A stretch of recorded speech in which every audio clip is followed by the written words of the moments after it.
नमस्कार नीलिमा किचन को आपण मानको अनेक अनेक स्वागत।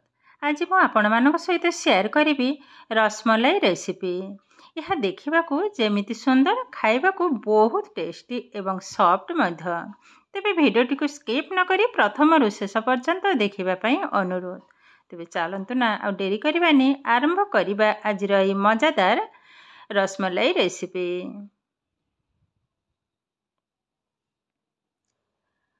रसमलाई तैयारी करिबा पई प्रथमे आमको दरकार रस। तो ऑलरेडी मु गैस रे बसै नै जे कड़ेईटा भल भाबरे गरम होला परे अल्प टिके पानी ढाली नेली। पानीटा भल भाबरे गरम हवा दरकार। आधेरे रसटा ही तैयारी करिबे। एबे ढाली नबा क्षीर मु एठी 750 ग्राम रो क्षीर पकै नउजे। आग पानी पकैले तळे लागिबार संभावना कम अछि क्षीर। तो सेही सकासे आगे मु पानी टिके ढाली नै जे कड़ी रे लागिबनी। एबे हाई फ्लेम रे क्षीरटा को सिझे नबा।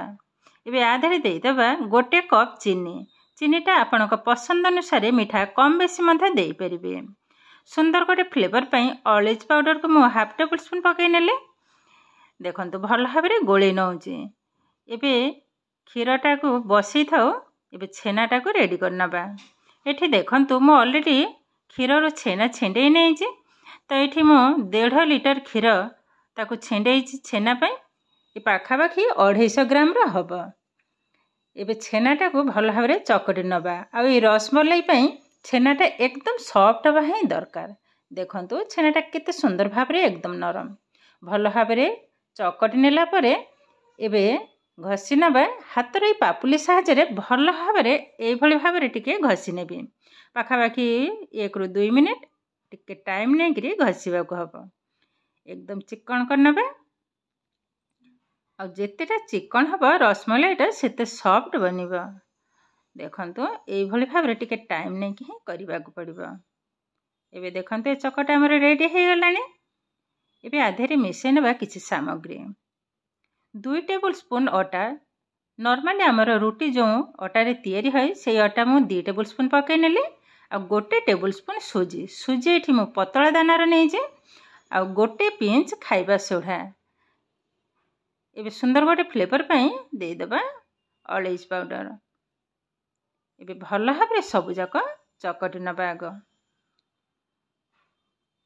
देखंतो एई भली भाबरे आग चकटी नेबी तापर ही टिके घसी नबा। जेमती भल भाबरे मिसी हे जिवो। देखंतो चकटा हमर रेडी हे गलानी। एबे पुणी से हाथ पापुली साहायरे भल भाबरे एई भली भाबरे ताको घसी नबा। इमती घसीबा द्वारा एकदम चिकन हे जिवो। देखंतो ए हमर एकदम रेडी हे गलानी। एबे भल भाबरे गोल करनबा। देखंतो ए भली भाबरे गोल करिबा द्वारा थाली रे टिके भी लागिनी। आ हाथ भी देखंतो पूरा परिष्कार। ताहले ए हमर किंतु एकदम रेडी हे गलानी। एबे रसटा को देखि नबा। देखंतो क्षीरटा भी एकदम बहळे हे गलानी। एबे गैसटा को बंद करनबा। ये हमर ऑलरेडी रेडी हे गलानी। एक कवर कर रख नबा। ठंडा हवा दरकार नै। गरम रहिले ही भलो। एबे मीठाटा तैयारी करनबा। ता आउ थरे टिके चकटी नबा। जेहेतु किछि समय टिके रहि जाई जे हल्का टिके बेसी समय न अल्प समय टिके ए भली भाबरे घसी नेबी बस। ये हमर रेडी हे गलानी। एबे मीठा तैयारी करिबा। मु टिके बड़ साइज रे ही करूची। देखंतो ए भली भाबरे आग सब जाक गोल करनबा। गोल करि सरला परे गोटे गोळा मु हाथ रे नैची। एबे दी हाथ साहायरे टिके गोल करिकि हल्का टिके चापटा म करनेबी। ए भली भाबरे चेपटा करिबा द्वारा मिठाटा देखिबा को सुंदर लागिबो। देखंतो साइड भी टिके भी फाटेनी। ता माने ए जो छेना चकटाटा हमर एकदम परफेक्ट बनिची। सुंदर भाबरे रेडी हे गलानी। आ एहा को मते जे चाहेबे तो मझरे टिके होल्ड करमै परिबे। तो ए भली भाबरे अल्प किछि आग तैयारी करनेबे। देखंतु एतिकी तैयारी करनै जे। एबे गैस रे बसै नबा पैनटा भल भाबरे गरम होला परे ढाली नबा तेल। तेलटा भी गरम हो। एपटे आउ किछि मिठा को म तैयारी करनेबे। देखंतो ए भली भाबरे मझरे टिके कणा करनेबे।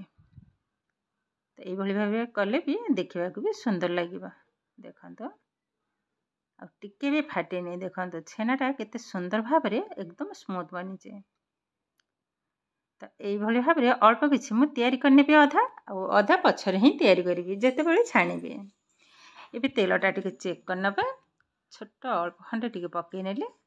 ये देखु पकईला हाल्का टिके टिके बबल्स आसूची तापर धीरे धीरे ऊपर को भासवा स्टार्ट कलानी तामाने तेलटा मोर ठीक यही भाव में गरम हम ना तो बेसी गरम ना बेसी ठंडा।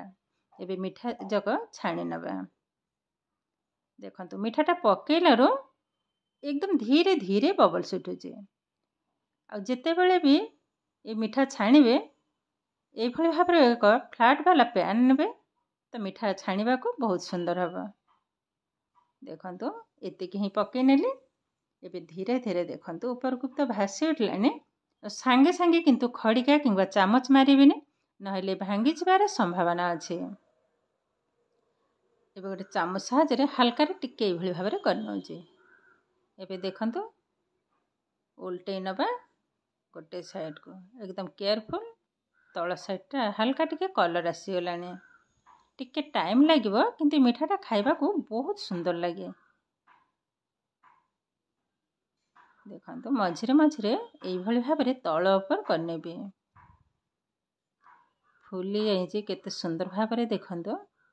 आ जेकोसी जिनिस तैयारी कला बेले टिके टाइम रखी हाथ में तैयारी करिवे आ धैर्यर सहित तैयारी करिवे देखिए बहुत सुंदर हम। आ जदि तरतरिया होकर एकाथर सबुजाक पकई नेबे खड़िका साहाय्य जदि गोलेबे ताले भांगी जिवो आ एते परिश्रम करिवार फल एकदम बेकार हो जिवो। देखंतु आरी भितर कलर भी बहुत सुंदर देखा होजे। ये आमर पाखापाखि रेडी हो गलानी। एबे हाको बाहर करनबा। देखंतु सबुजाक उठे आनली आ केतेटा सुंदर बनीची देखंतु मु देखौची आ किछि पकईने पकई नेली। एबे देखंतु मिठाटा केतेटा सुंदर देखा होची कलरटा भी बहुत सुंदर आसुची। याको मध्य टिके तल ऊपर करनबा। ये जो छाणी नहीं थिले एबे सांगे सांगे देखंतु क्षीरटा भी झरी रसटा हमर गरम अछि। ए गरम अवस्था रे मिठा जाक पकई नेबे तेबे जाई कि रसटा भल भाव में सेट हो जिवो। आ जदि ठंडा हो जिवो ताहले आउ टिके हल्का रे गरम करनेबे तापरे मिठाटा पकईबे। तो यही भाव में सबुजाक मिठा को मु छाणी आनली एवं रसरे पकई नहीं। यही भाव में यह पाखापाखि घंटे 2 घंटा यही भाव में रखी नेबे तो रसटा भल भाव में मिठा भितर सेट हो जिवो। 2 घंटा पर आपण मानक सहित शेयर करिवे।